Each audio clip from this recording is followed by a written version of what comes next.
নমস্কার বন্ধুরা, রেবার হেসেলকে সাথে করে চলে এসেছি আমার চিরপরিচিত রান্নাঘরে।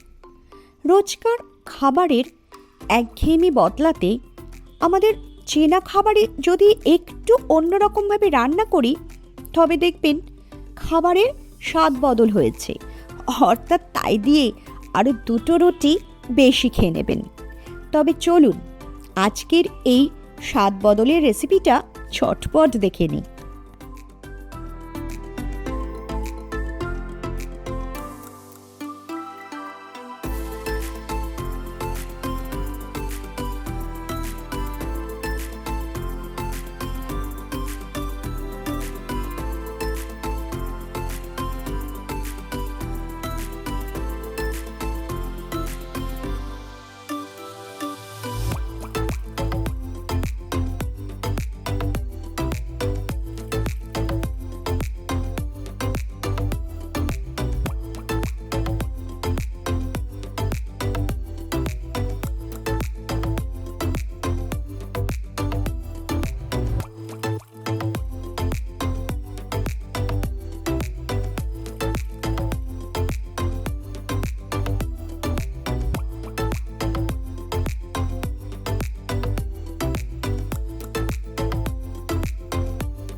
গ্যাস অন করে গ্যাসে একটা কড়াই বসিয়ে দিয়েছি।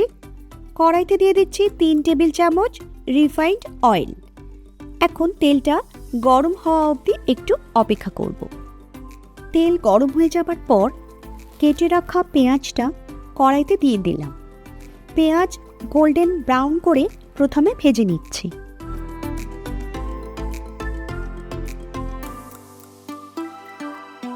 পেঁয়াজটা ভাজতে ভাজতে মোটামুটি ব্রাউন কালার হয়ে গেছে। এবার এই পেঁয়াজের মধ্যে দিয়ে দিচ্ছি 1 কাপ নারকেল কোড়া। তারপর দিচ্ছি 1 ইঞ্চ আদা টুকরো করে কাটা, আর দিচ্ছি 5টা রসুনের কোয়া। এবার সমস্ত ইনগ্রেডিয়েন্টস 2 থেকে 3 মিনিট মিডিয়াম ফ্লেমে ভেজে নিচ্ছি।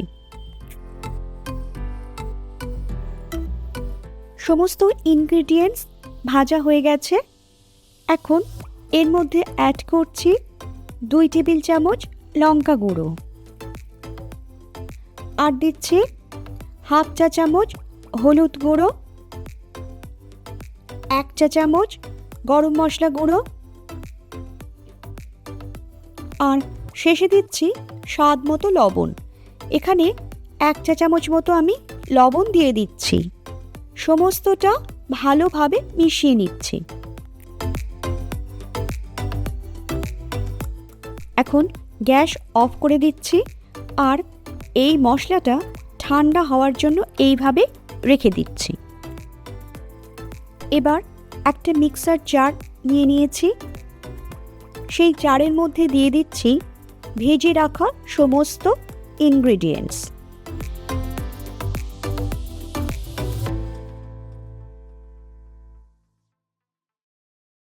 তারপর দিচ্ছি 1/4 কাপ জল।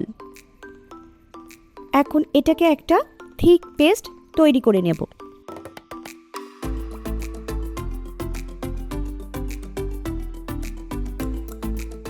এখানে দেখো মশলা পেস্ট তৈরি হয়ে গেছে।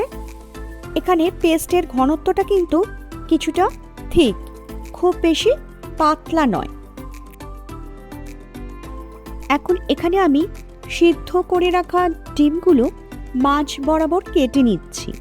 তোমাদের মনে রাখতে হবে যে ডিমগুলো কিন্তু এক প্রান্ত থেকে আর এক প্রান্ত বরাবর পুরোটা কাটবো না, মাঝ বরাবর হাফ করে কাটবো, যাতে ডিমটা পুরোপুরিভাবে কিন্তু দুভাগ হয়ে না যায়।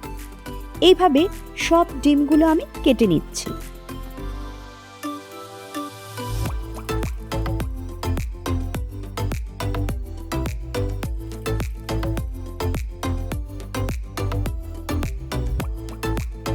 এবার যে মশলার পেস্টটা তৈরি করে রেখে দিয়েছিলাম সেটা ডিমের ওই কাটা অংশের ভিতরে, অর্থাৎ ডিমের যে পকেটের মতন কেটেছিলাম সেই কাটা অংশের ভিতরে অল্প অল্প করে পুরে দিতে হবে। একটা চামচের সাহায্যে কাজটা করলে কিন্তু অনেক বেশি সহজ হবে। এখানে সব ডিমগুলোর ভেতর পুর ভরে রেডি করে নিয়েছি। গ্যাস অন করে গ্যাসে একটা কড়াই বসিয়ে দিয়েছি। তোমরা এখানে একটু ছড়ানো টাইপের কড়াই বা প্যান ইউজ করতে পারো। এবার কড়াইতে দিয়ে দিলাম 2 টেবিল চামচ তেল। তেলটা একটা স্প্যাটুলা দিয়ে কড়াইয়ের ভিতরের চারিদিকে ছড়িয়ে দিচ্ছি।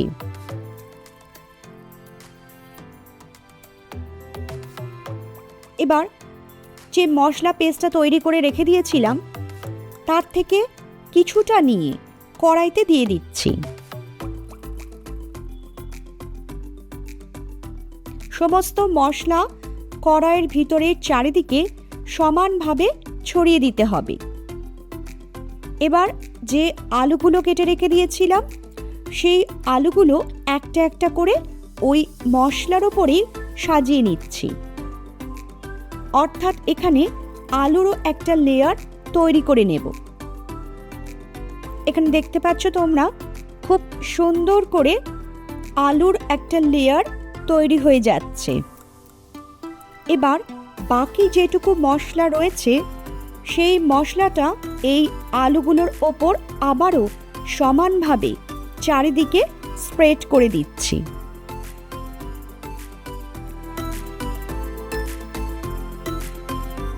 সমস্ত মশলা সমানভাবে লেয়ারিং করার পর পুর ভরা ডিমগুলো একে একে এই মশলা ও আলুর যে লেয়ারিং আছে তার ওপর বসিয়ে দিচ্ছি।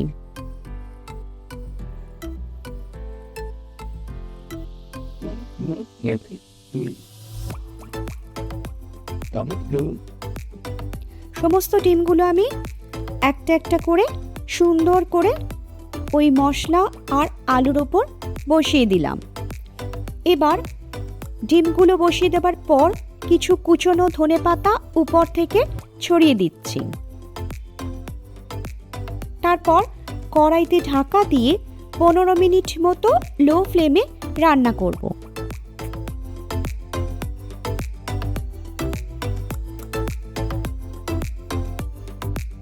15 মিনিট বাদে কড়াই ঢাকা খুলে রান্নাটা চেক করে নিচ্ছি যে রান্নাটা তৈরি হয়েছে কিনা।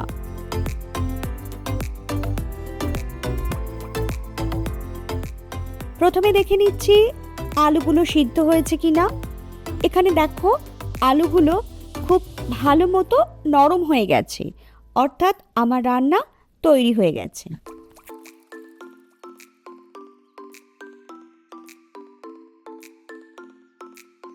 রান্না হয়ে যাবার পর আমি রেসিপিটা পরিবেশন করে নিচ্ছি। প্রথমে একটা প্ল্যাটারে মশলা শুদ্ধ আলুগুলো সুন্দর করে সাজিয়ে নিয়েছি। এবার তার উপরে ডিমগুলো একে একে বসিয়ে দিচ্ছি।